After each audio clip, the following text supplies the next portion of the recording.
Good morning students, welcome in online class. We are reading first chapter of civics, the need for laws and the constitutions. We read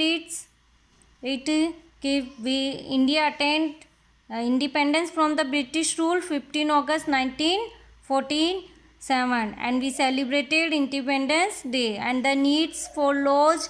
We read it क्योंकि needs for law क्यों आवश्यकता हुई नियमों के कानून की, क्योंकि जैसे नियम्स क्या हैं, एक तरह से आप गेम्स वगैरह भी खेलते हो तो उसमें भी कुछ रूल्स वगैरह होते हैं, तभी तो आप प्रॉपरली खेल पाते हो। जैसे आप फुटबॉल खेल रहे हो, क्रिकेट खेलते हो, आप देखते भी हो क्रिकेट मैच, तो उसमें कुछ रूल्स वगैरह होते हैं, उसी के अकॉर्डिंग इस प्ले को किया जाता है। अदरवाइज हर कोई टीम्स क्या हो जाएगी, आपस में लड़ने लग जाएगी। अगर नियम्स नहीं होंगे तो अपनी मनमर्जी करने लग जाएगी। इसी तरह एक किसी भी राष्ट्र को यानी किसी भी कंट्रीज़ को चलाने के लिए क्या होती है, रूल्स एंड रेगुलेशंस की आवश्यकता होती है। इसलिए need for constitution and law और इसीलिए संविधान वगैरह लॉ वगैरह कानून की आवश्यकता होती है, क्योंकि रूल्स एंड रेगुलेशन जो लॉज के रूल्स एंड रेगुलेशंस होते हैं वो सब क्या होता है, ऑल इक्वल्स फॉर यानी सभी व्यक्तियों के लिए समान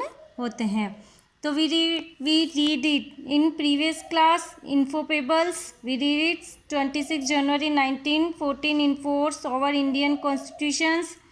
Okay, and it was draft और कौन थे इनके committee members, doctor Rajendra Prasad chairman of the constitution assembly and doctor Bhimrao Ambedkar chairman of the drafting community. And how many times draft the constitutions, कितना टाइम लगा, तो 2 years 11 months and 18 days. Okay, now today we are started the constitutions. Constitution means संविधान, है ना। अब constitution संविधान क्यों जरूरी क्या है, किसी भी राष्ट्र को सुचारू रूप से यानी उस देश की जनता के लिए, लोगों के लिए, सिटीजन्स के लिए और वहाँ की सरकार को उस नियमों से चलाने के लिए, उस देश के लिए सुचारू रूप से क्या चाहिए, संविधान की आवश्यकता होती है। क्यों, क्योंकि उसमें सबके लिए रूल्स एंड रेगुलेशन इक्वल्स बने हुए होते हैं, सबके लिए इक्वल्स होते हैं और उन्हीं के अकॉर्डिंग गवर्नमेंट्स की आती है, प्रॉपरली वे होती है। अब जैसे कई कंट्रीज़ है, डेमोक्रेटिक्स भी है, जैसे और इंडिया इज डेमोक्रेटिक कंट्री, ऐसा और भी कंट्री है जैसे चाइना वगैरह है, डेमोक्रेटिक तो है लेकिन वहाँ डेमोक्रेटिक जैसा कुछ नहीं, वहाँ सिर्फ एक वन जो है कॉन्स्टिट्यूशन यानी वन जो शासन ही चलता है, एक ही शासन के रूप में चलते हैं, यानी एक सैनिक की शासन जिसे आप कह सकते हो। तो और इंडिया, अब हम बात करते हैं हमारे यहाँ की, तो हमारा कॉन्स्टिट्यूशन कैसे बना, क्या वो तो आप सब पर रीड कर चुके हो, क्यों आवश्यकता हुई, फर्स्ट क्या है कॉन्स्टिट्यूशंस। तो सिंपली वेज में हम कह सकते हैं कि the basic law of rules of A countries और ऑर्गेनाइजेशन। क्या होता है कॉन्स्टिट्यूशन में, संविधान यानी बेसिक रूल ऑफ यानी नियमों के कानून, किसी भी कंट्री या ऑर्गेनाइजेशन या किसी भी संस्था या देश का एक नियमों का कानून जो लिखित हो, रिटर्न रिकॉर्ड्स के रूप में हो।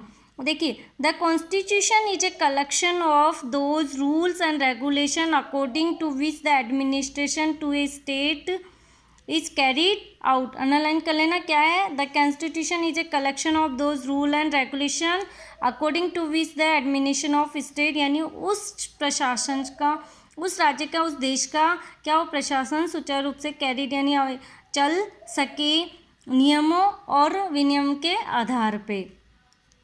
It is a fundamentals document which determine the power and responsibilities of the government as well as the right and duties of the citizen. क्या ये फंडामेंटल डॉक्यूमेंट यानी एक लिखित मौलिक है, जिसमें क्या होता है, मौलिक कर्तव्य, जिसमें डिटरमाइन किया गया है कि पावर और यानी शक्तियाँ और जिम्मेदारी है, किसके प्रति, सरकार की शक्तियाँ और जिम्मेदारी मिली हुई है, as well as right and duty, जिसमें नागरिकों के राइट्स, उनके अधिकार और कर्तव्य भी निर्धारित है। सरकार की भी शक्ति है और उनकी जिम्मेदारी है कि लोगों के मौलिक कर्तव्य निर्धारित ड्यूटीज वगैरह निर्धारित की जाए। आवर कॉन्स्टिट्यूशन मेक से provisional for rule of law, और कॉन्स्टिट्यूशन, हमारा कॉन्स्टिट्यूशन किस पे निर्धारित है, किस पे बनाएगा, रूल ऑफ लॉ, लॉ यानी कानूनों का नियम एक concept borrow for the British किससे लिए गए हैं ये इस पे से जो अवधारणा है जो कहीं अलग अलग कंट्री से हमारे यहाँ पे नियम है, जैसे मौलिक कर्तव्य ड्यूटीज़ वगैरह है ना, नीति निर्देशक तर्ज डायरेक्ट एंड प्रिंसिपल्स और ये सब अलग अलग कंट्रीज वगैरह से लिए हैं। तो कैरिड बोरो ने धान लिए गए फ्रॉम ब्रिटिश कॉन्स्टिट्यूशन से। रूल ऑफ लॉ ये ना rule of law means the law reigns supreme are oppose as oppose to arbitrariness means जो निरंकुश होता है मनमानी करने वाला। रूल ऑफ ए पर्सन्स यानी उस व्यक्ति के लिए नियमों का कानून यानी उसके ऊपर सुपर है जो अपने मनमानी से चलाता है या अपने ही शासन चलाता है खुद के निरंकुश रूप से जो व्यक्ति उसके ऊपर नियमों के कानून की तरह डालो, उसके ऊपर सुप्रीम कौन है? कानून। It means the everyone is equal in the eyes of the law and nobody is above the law. इसका मतलब क्या है? सभी व्यक्ति कानून के आज्ञा के समान है और कोई भी व्यक्ति उससे ऊपर नहीं है, यानी कानून से ऊपर कोई भी व्यक्ति नहीं है। कोई भी व्यक्ति अपनी तानाशाही निरंकुश अपनी मनमर्जी नहीं कर सकता। जितने भी रूल्स और रेगुलेशंस है वो सभी को ऑल सिटीजन्स को फॉलो करने हैं। नीड फॉर ए कॉन्स्टिट्यूशन, अब आवश्यकता क्यों हुई, क्या जरूरत है? तो a first a constitutions reflected the ideals of a country as the Indian constitution reflected the India is a democracy। Constitutions क्या है? एक देश का, जैसे इंडियन कॉन्स्टिट्यूशन भारतीय संविधान जो है वो देश का क्या है? प्रतिबिंब, विचारों का एक प्रतिबिंब यानी शो करता है। जैसे क्या रिफ्लेक्ट करता है? India is a democratic country, Bharat क्या एक लोकतांत्रिक देश है। तो ये कौन शो करता है? ये इंडियन कॉन्स्टिट्यूशन शो करता है। A constitution define the nature of a country's political system as Indian constitution define the parliamentary form of government in India। अब एक कॉन्स्टिट्यूशन क्या डिफाइंस करता है? नेचर ऑफ द कंट्री की जो पॉलिटिकल सिस्टम है, राजनीतिक जो नियम है, राजनीतिक व्यवस्था है, उसको शो करता है। हमारे यहाँ पे इंडियन कॉन्स्टिट्यूशन में किसको शो करता है? पार्लियामेंट्री फॉर्म, जो सरकार की संसदीय रूप है, संसदीय व्यवस्था उसको शो करता है। क्योंकि हमारे यहाँ पे संसदीय है, संसद में कितने 2 हाउस हैं, lower house and upper house. Lower house Lok Sabha, upper house means Rajya Sabha.